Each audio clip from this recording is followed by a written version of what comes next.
The afternoon light caught the dust motes drifting over the rows of desks, turning them into suspended gold. It was a beautiful, suffocating stillness. I sat there feeling heavy, contained within a body that felt less like a home and more like a shapeless coat I couldn't take off. Sam sat 2 rows ahead.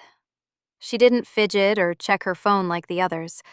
She was absolute stillness, a disruption in the room's air pressure just by existing. I was staring at the back of her neck when the folded paper square landed on my desk. It hit the wood with a sound that seemed louder than it should have been, like a crack in thin ice. I didn't open it immediately. I just stared at the sharp crease in the paper. The bell rang, shattering the quiet, but the silence between where she sat and where I sat didn't break. It just thickened, turning into something solid I would have to walk through. I had always watched Sam. Not in a way that felt predatory, I hoped, but with a kind of desperate fascination. She moved through the corridors with a terrifying lack of apology. She wore textures that shouldn't have worked together: heavy velvet skirts with denim jackets, silk scarves with combat boots. And she made them look like armor she had forged herself. I, on the other hand, was all beige and safety. I was a background character in my own life, carefully curating a wardrobe of invisibility. When the room cleared, I unfolded the note. The handwriting wasn't a scrawl, it was architectural, precise, and jagged. Library, the back corner, 3:15. It didn't say dare, it didn't say or else. It read like a summons to a conspiracy I didn't know I was part of. My stomach turned to static. It was fear, yes, but braided with a magnetic curiosity I couldn't name. I should have crumpled it up. I should have walked out the double doors and gone home to the safety of my bedroom, to the gray predictability of my routine. But my feet felt light, traitorous. They carried me down the hall toward the library as if they knew the way better than I did. The library was empty, smelling of old paper and carpet glue. The silence here was different, expectant. I found her in the back corner, leaning against a shelf of biographies. The light filtered in through the high windows, catching the dust in the air around her. She looked at me, and the air felt warmer, thicker, as if by showing up I had already agreed to something. "You came," she said. It wasn't a question. Her voice was quiet, lacking the mockery I had prepared myself for. It was intimate, almost clinical. "What is this?" I asked. My voice sounded thin, like it might snap under the weight of the quiet. She stepped closer, invading the personal space I usually kept fortified. "I see you, Mason. You walk around like you're holding your breath, like you're waiting for permission to exhale." "I don't know what you mean," I lied.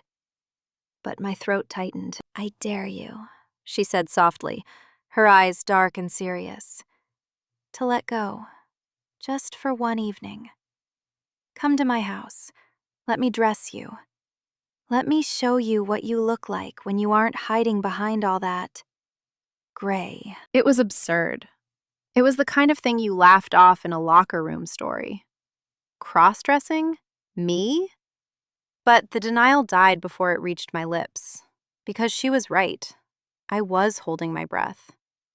The idea sparked a nervous, curious flutter in my chest, a feeling that was foreign and impossibly natural at the same time. It wasn't about humiliation. I could feel that in the way she looked at me, not down, but straight on. "Why?" I asked. "Because," she said, "I think you want to know." Saying no would have been the easy thing. It would have been the safe thing. But standing there, surrounded by the stories of other people's lives, saying no felt like a lie I could no longer afford. The silence stretched, heavy and electric. "Okay," I whispered. The word didn't feel like mine.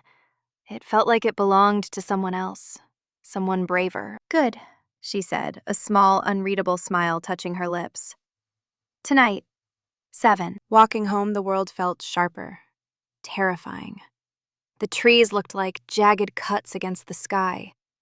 The usual noise of the street, cars, distant sirens, sounded muffled, like I was underwater. I was walking into a trap, maybe. Or maybe I was walking out of one. My hands were shaking in my pockets, but for the first time in years, I wasn't bored. I was terrified, and I was awake. Standing on Sam's front porch, the world behind me felt like it was dissolving into gray static. The evening air was biting, nipping at the exposed skin of my neck. But when the door opened, a wave of warmth washed over me. It wasn't just central heating. It was a sensory shift, a distinct change in atmosphere that smelled of dried herbs, old paper, and something faintly metallic.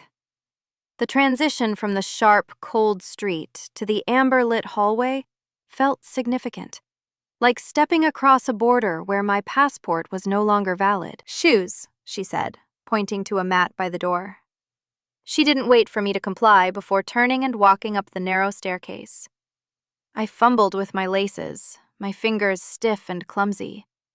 My heart was hammering a frantic rhythm against my ribs, a physical reminder that I was walking voluntarily into something I didn't understand. I left my sneakers, scuffed, nondescript, safe, by the door, and followed her up deeply carpeted stairs that swallowed the sound of my footsteps. Her room was at the end of the hall, and entering it felt less like walking into a bedroom and more like stepping backstage at a theater. It was a space of chaotic order. Fabrics were draped over chairs like exhausted dancers, shimmering silks, heavy wools, pools of velvet that seemed to absorb the light. Sketches were pinned to the walls, charcoal lines suggesting shapes and silhouettes that looked fluid, almost moving. There was a dress form in the corner, half draped in emerald satin. It felt like a workshop, a place where things were made and unmade. Sam stood by a large wardrobe, the doors thrown open. She looked different here. In the classroom, she was a disruptor, a static charge. Here, she was the conductor. She looked at me with that same clinical artist's gaze, her eyes narrowing slightly as she assessed the raw materials she had to work with. "Stand there," she instructed, pointing to a spot in the center of the room where a thick rug softened the floorboards. "Don't slouch. You always slouch." I straightened my spine, feeling the tension coil tight in my lower back. I felt absurdly exposed, even though I was still fully dressed in my baggy jeans and oversized hoodie. I was an intruder in this temple of texture, a rough draft in a room full of masterpieces. She turned back to the wardrobe, her fingers trailing over the hangers. The sound of wire scraping against the metal rod was sharp in the quiet room. She wasn't grabbing things at random. She was searching for something specific, rejecting options with a slight shake of her head. "Not that," she muttered to herself. "Too structured. You need flow." She pulled something out. It was dark, a fabric that seemed to drink the lamplight. She turned and held it up against me, not touching me, but hovering the garment over my chest. It was a blouse, I think, though at the time it just looked like a shadow given form. It was silk, cool and liquid-looking. "This," she said, more to the room than to me. Then she reached back in and pulled out a skirt. It was long, made of a heavy, soft material that looked like it had weight, gravity. My breath hitched. Seeing the clothes separated from the rack, intended for me, made the abstract idea of the dare suddenly, terrifyingly concrete. My hands, hanging uselessly at my sides, began to tremble. It wasn't a violent shake, just a fine, high-frequency vibration that I couldn't suppress. Sam noticed. She lowered the clothes, her expression softening from scrutiny to something closer to curiosity. She didn't mock me, She didn't laugh. "You're shaking," she stated, her voice dropping to that quiet register she'd used in the library. I started, my voice cracking. I cleared my throat. "I don't know if I can do this. It's just fabric, Mason," she said, stepping closer. The scent of her, something like vanilla and rain, was clearer now. "It has no power unless you give it power. It's just woven thread." "It feels like more than that," I whispered. The confession hung in the air, heavy and true. "It is," she admitted, her eyes locking onto mine. "But that's why we're doing it. Trust me, I'm not trying to make you look ridiculous. I'm trying to see what happens when you stop trying to look invisible." She held the clothes out to me. The gesture was an offering, not a command. I looked at the dark silk, then at her face. The fear was still there, a cold knot in my stomach. But beneath it was that pull, the desire to know what it felt like to be something else, even for an hour. I reached out. My fingers brushed against the cool, slippery fabric of the blouse. It felt electric, a shock of texture against my calloused fingertips. I took the hanger. The weight of it was negligible, yet it felt heavy in my hands. "The bathroom is across the hall if you want privacy," she said. "Or you can change here. I'll turn around." "Here," I said, the words slipping out before I could overthink it. Leaving the room felt like breaking the spell. If I left, I might not come back in. She nodded, accepting the choice without comment. She walked to the bedroom door and pushed it shut. The latch clicked, a definitive mechanical sound that sealed the rest of the world away. We were alone now. Just me, her, and the pile of dark fabric that was waiting to reshape me. Sam turned her back to me, facing the window where the night was pressing against the glass. The gesture gave me privacy, but the air in the room suddenly felt thin, charged with a specific high-wire tension. I reached for the hem of my hoodie. My fingers brushed the rough cotton, a texture I had worn every day for as long as I could remember. It was my armor, my camouflage. Pulling it over my head felt less like undressing and more like peeling off a layer of callous skin. I dropped it to the floor. It landed in a heap, looking like a shed husk, gray and lifeless. My jeans followed, the denim stiff and unforgiving as I kicked them away. Standing there in the center of the room, the air felt cooler, sharper against my exposed skin. I felt shapeless, a rough sketch of a person waiting to be inked. I reached for the blouse first.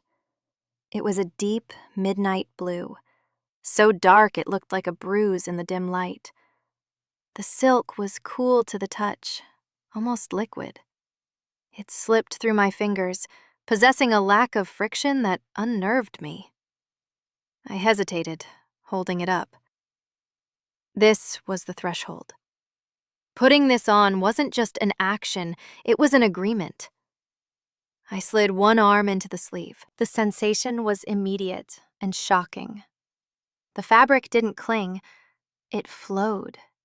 It settled across my shoulders with a weightlessness that made me painfully aware of how heavy my own posture had been. It felt like water, cool and indifferent to the shape of me. My hands were shaking so badly that the buttons felt like impossible puzzles. I missed the top one twice, my breath catching in shallow, jagged rhythms. Just fabric, I told myself. Just thread. But it didn't feel like thread. It felt like a secret I was wrapping around my chest. Next was the skirt. It was heavy, wool, I think, lined with something slick and cold. I stepped into it, my feet tangling for a second in the dark pool of material before finding the floor again. I pulled it up. The waistband settled higher than my jeans ever did, cinching at a part of my torso I usually ignored. It held me. It was a firm, encompassing embrace that changed the way I stood. I found the zipper at the side. The sound of it closing A sharp, rising zip seemed to tear through the silence of the room. It felt final. A lock turning. I stood there, eyes squeezed shut, waiting for the crash. I expected a wave of humiliation to knock the wind out of me. I expected my skin to burn with the shame of it. But the crash didn't come. Instead, a strange, trance-like observation took over. I felt the hem of the skirt brush against my calves, a ghost of a touch that sent a shiver up my spine. I felt the cool slide of the silk against my ribs as I inhaled. It didn't feel like a costume. A costume sits on top of you, it hides you. This felt porous. It felt like the fabric was sinking into me, or maybe I was expanding into it. It didn't cancel me out, it braided with me. It felt foreign, yes, but also impossibly natural, like a word I had forgotten I knew how to speak. I opened my eyes and looked down. The view was disorienting. My legs were gone, replaced by a column of dark, heavy fabric that swayed slightly even when I was still. The torso I knew, flat, broad, concealed, was softened by the drape of the blouse. I took a single, tentative step. The skirt swung around my legs, a heavy, rhythmic counterweight. It forced me to slow down. I couldn't stride. I had to glide. I had to find a new center of gravity. "You can turn around," I said. My voice sounded small, absorbed by the heavy fabrics. But it didn't shake. Sam turned. Her eyes swept over me, clinical but not cold. She didn't smile immediately. She just looked, absorbing the change, her gaze tracing the new silhouette I cast against the wardrobe. "It fits," she said simply. "It feels..." I struggled to find the language for it. "It feels like a memory." "That scares you," she observed. Yes, I caught my reflection in the dark glass of the window behind her. The clothes were right. The body looked fluid, elegant, mysterious. But above the neckline, the illusion shattered. My face was still Mason. The jaw was too set, the eyes too wide and frightened, the hair messy and unkempt. It was jarring, like seeing a statue that had been repaired with the wrong pieces. I didn't match the story my body was trying to tell. "I look like a lie," I whispered, gesturing vaguely at my face. "From the neck down, it makes sense. But up here, I'm still just me." Sam stepped closer, her expression shifting from observer to artist. She reached out, her hand hovering near my chin but not touching. "Not a lie," she corrected softly. "Just unfinished. We've built the canvas. Now we have to paint the rest." She pulled a high-backed wooden chair into the center of the room, positioning it directly under the amber glow of the ceiling fixture. The legs scraped against the floorboards, a raw sound that made me wince. But she didn't seem to notice. She was already moving to a small table cluttered with jars, brushes, and palettes. Tools of a trade I had never had a reason to understand. "Sit," she said. It wasn't a command so much as an invitation to the next stage of the ritual. I sat. The wood was hard beneath the layers of wool and silk, grounding me. I felt the strange, heavy sway of the skirt settle around the chair legs, the fabric pooling on the floor like a shadow I had cast. I started to turn my head toward the mirror on the wall, but her hand came up, palm out. "No," she said softly. "Not yet. Close your eyes. I don't want you critiquing the process. I want you to feel it." I obeyed. Closing my eyes felt like surrendering the last line of defense I had. Without sight, the other senses rushed in to fill the void. I could hear the soft click of a compact opening, the whisper of bristles against a palm, the rhythmic sound of her breathing as she stepped into my personal space. She smelled of graphite and something sweet, like crushed petals. The first touch was cold. A damp sponge pressed against my forehead, then my cheek. It felt medicinal, clinical. "You're tense," she murmured, her voice vibrating close to my ear. "Your jaw is locked tight enough to snap." "I can't help it," I whispered, keeping my eyes squeezed shut. "It feels like you're erasing me." "Not erasing," she corrected, the sponge moving in rhythmic, sweeping strokes down my neck. "Priming. You think your face is a statement, Mason, but it's mostly just camouflage. You keep your head down. You keep your expression neutral. You use your face to deflect attention." I felt the brush then, soft, impossibly light, like a moth's wing fluttering across my skin. It dusted powder over the bridge of my nose, the curve of my chin. It was a sensation so delicate, it made my skin prickle with awareness. I had spent my life treating my face as utilitarian, something to wash and shave and ignore. Now, under the specific, weighted attention of her hands, it felt precious. It felt like a landscape being surveyed. "Tilt your head back," she instructed. I did, exposing my throat. I felt the cool tip of a pencil trace the lash line of my left eye. My eyelid fluttered, a reflex of panic, but she waited, her hand steady, until I stilled. "You have incredible eyes," she said, her voice detached, analyzing. "But you squint. You narrow them like you're expecting a blow. Relax them." The pencil moved again, a slight pressure that felt like it was redefining the boundaries of my vision. Then came the mascara wand, a strange, wet weight on lashes I had never acknowledged.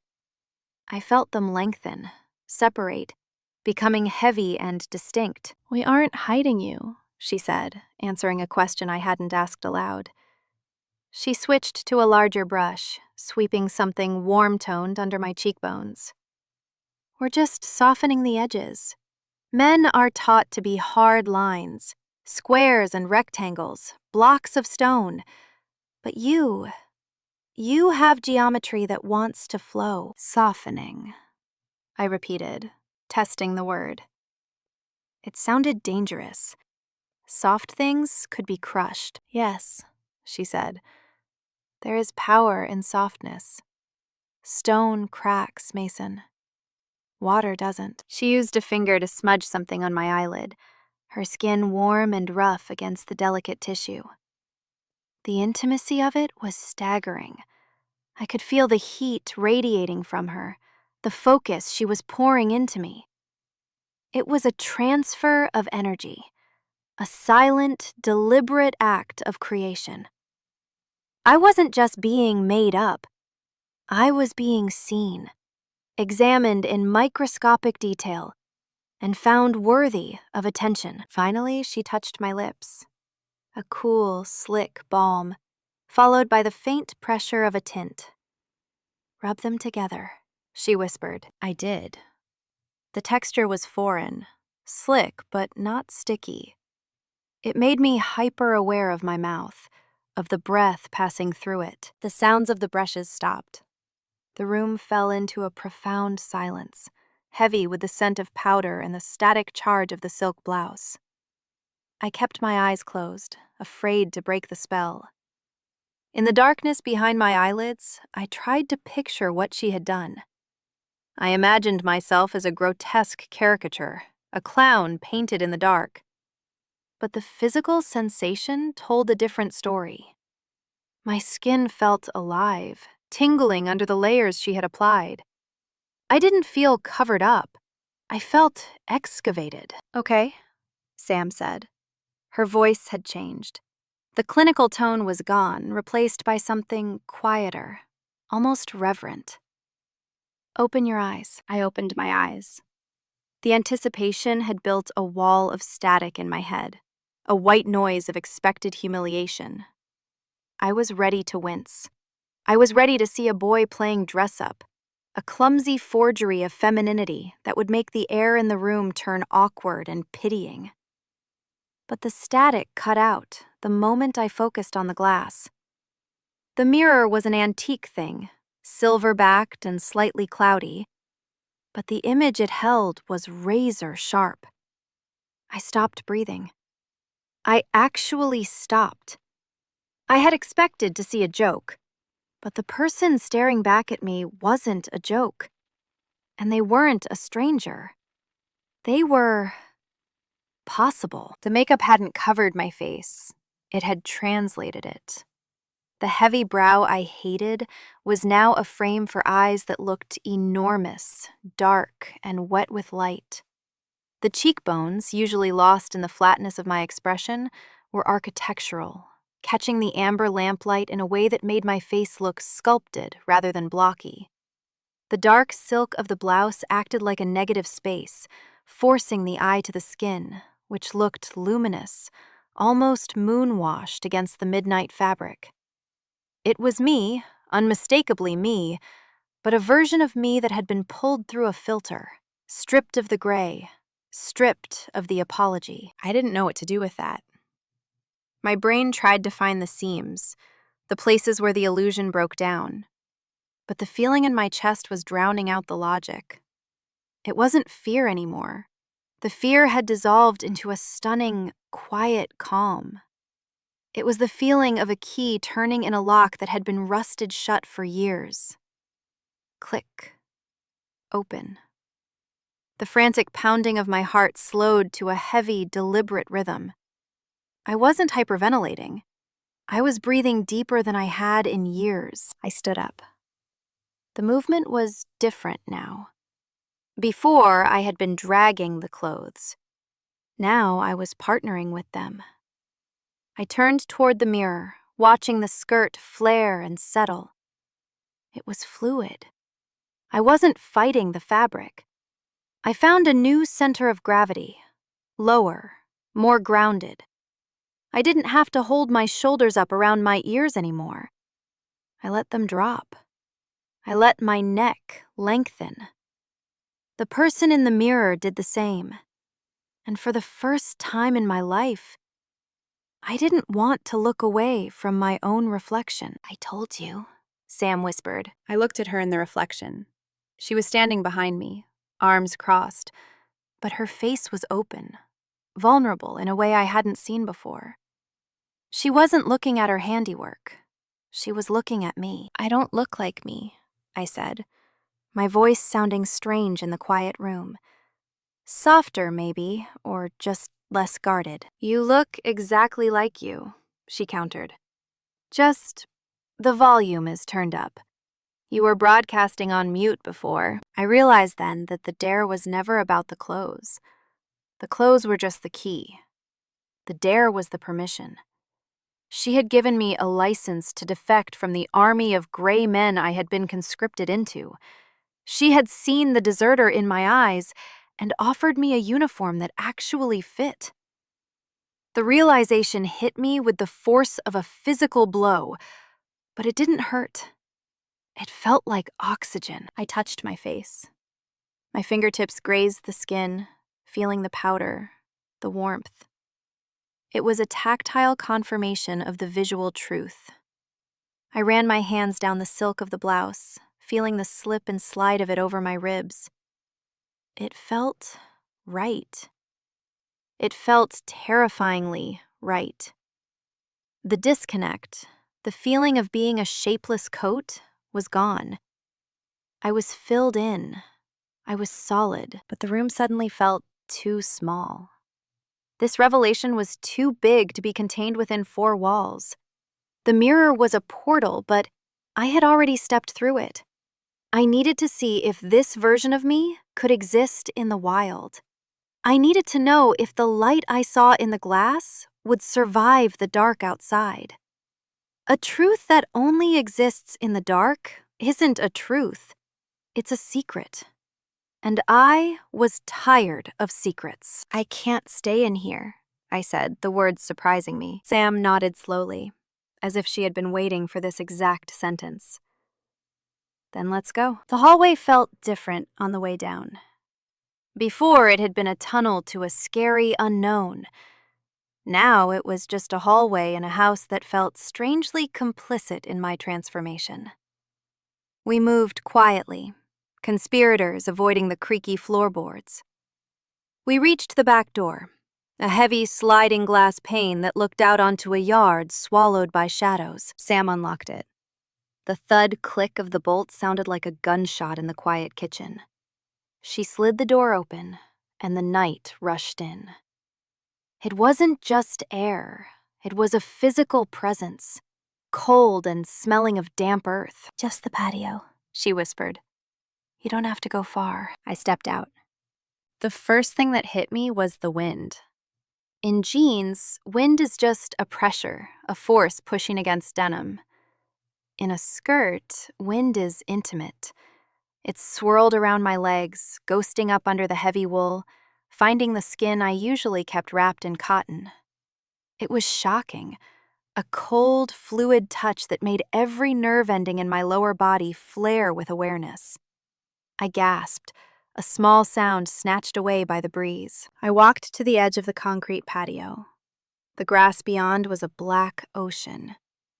I felt incredibly vulnerable, skinless, as if I had walked out without my shell. But at the same time, the silk blouse held the heat of my body against my chest, and the skirt swished with a comforting, rhythmic weight against my shins. It was a paradox.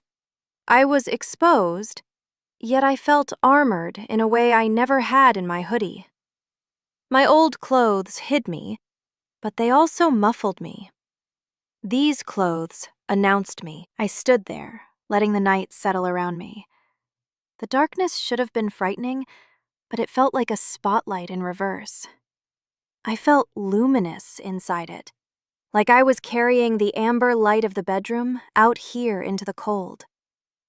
My center of gravity had shifted. I wasn't hunched against the cold. I was standing tall, letting the wind map the new shape of me. Then, a sound tore through the quiet. Tires on asphalt. A car was turning onto the street behind the yard. Panic, sharp and bright, spiked in my chest. My instinct, my old, gray instinct, screamed at me to drop, to run, to scramble back inside. If they see you, it's over. I imagined the headlights sweeping across the yard, catching me in this impossible silhouette. I imagined the laughter, the exposure, but I didn't move. I couldn't. The fear was there, pounding in my throat, but it was pinned down by something heavier. Defiance. I stood frozen, my hands clenching the fabric of the skirt. The headlights swept across the tops of the hedges, two beams of white slicing through the black. They washed over the patio, illuminating the cracks in the concrete. And me. For a split second, I was lit up. I was a figure in a silk blouse and a long skirt, standing in the winter wind. And then the car passed. The red taillights faded into the distance. The engine hum dissolved into the town's silence. Nothing happened. The world didn't crack open. The driver hadn't stopped. To them, I was just a shape in a backyard, a shadow among shadows. The realization washed over me, colder and more bracing than the wind. The world doesn't care. It wasn't cruel, it was indifferent. And in that indifference, there was a massive, terrifying freedom. I let out a breath I'd been holding since I was 12. The panic receded, leaving behind a vibrating, electric sense of presence. I was here. I was dressed like this. And the world had kept turning. "You okay?" Sam's voice came from the doorway. I turned to look at her. The wind whipped a strand of hair across my eyes. I brushed it away with a hand that felt elegant. "Yeah," I said, my voice steady. "I'm okay. It didn't end." "No," she said. "It just got bigger." I walked back toward the warmth of the house, the skirt tangling slightly around my legs. I was returning to the indoors, but I wasn't retreating. I was bringing the night in with me. The static that had filled my head for so long was gone, replaced by a clear, resonant frequency. I crossed the threshold, and as the glass door slid shut, cutting off the wind, I knew I wasn't the same person who had walked out. The gray coat was gone. I had felt the air on my skin, and I couldn't forget it. Returning to the sanctuary of the bedroom felt like re-entering a dream just moments before waking up. The amber light was still soft. The air still smelled of vanilla and dust. But the clock on the wall was ticking louder now, measuring the remaining seconds of this reality. I stood by the wardrobe, the place where it had started. Taking the clothes off was infinitely harder than putting them on. It felt like a betrayal of the body I had just discovered, a deliberate step back into a cage I had found the door to. When I unbuttoned the blouse, my fingers felt clumsy, reluctant. I was dismantling myself.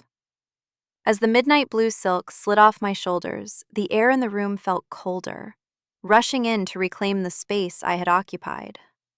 I felt a phantom warmth linger on my skin, a memory of the fabric that refused to fade immediately. The skirt was next.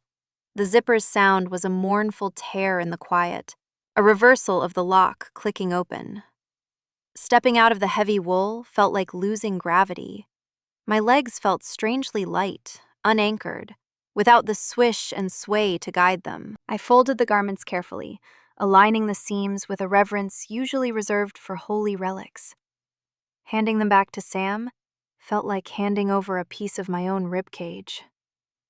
She took them without a word, her hands brushing mine. A transfer of custody. A promise kept. Then came the armor. My jeans were stiff, abrasive against legs that had just learned the language of freedom.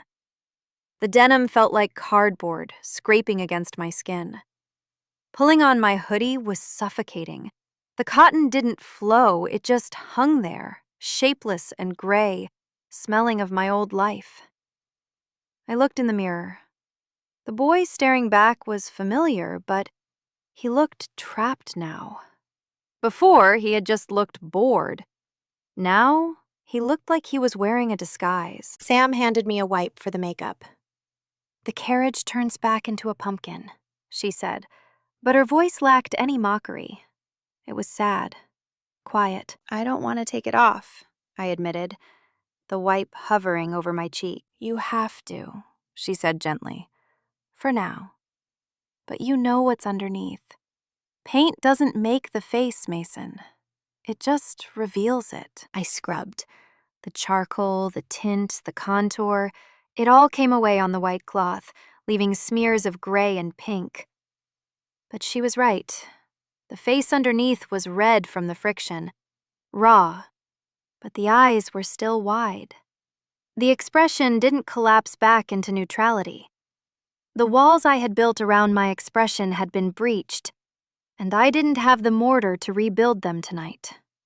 The smell of the makeup remover was sharp, clinical, washing away the scent of the powder, but it couldn't wash away the memory of how it felt to be seen. "It's not over, is it?" I asked, looking at the pile of gray-stained wipes on the table. "No," Sam said, leaning against the doorframe, her arms crossed, a conspirator in the truest sense.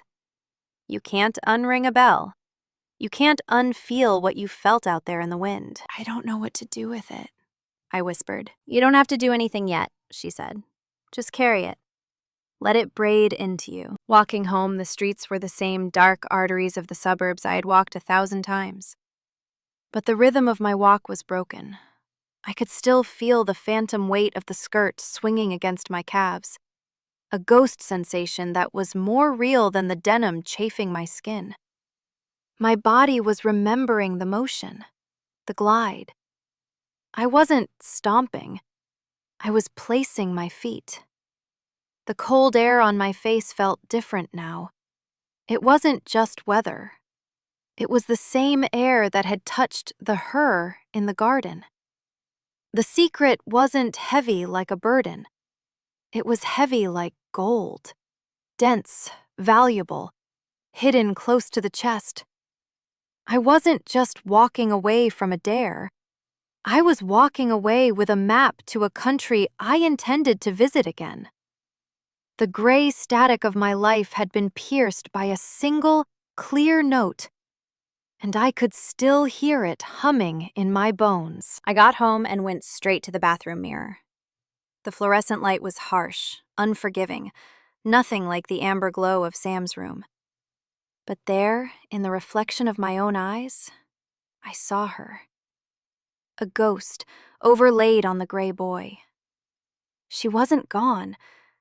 She was just waiting. The two images, the boy in the hoodie and the girl in the silk, weren't fighting anymore. They were braiding together. If you understand the search for the face beneath the mask, subscribe and join our story. We are all just trying to find the courage to be seen.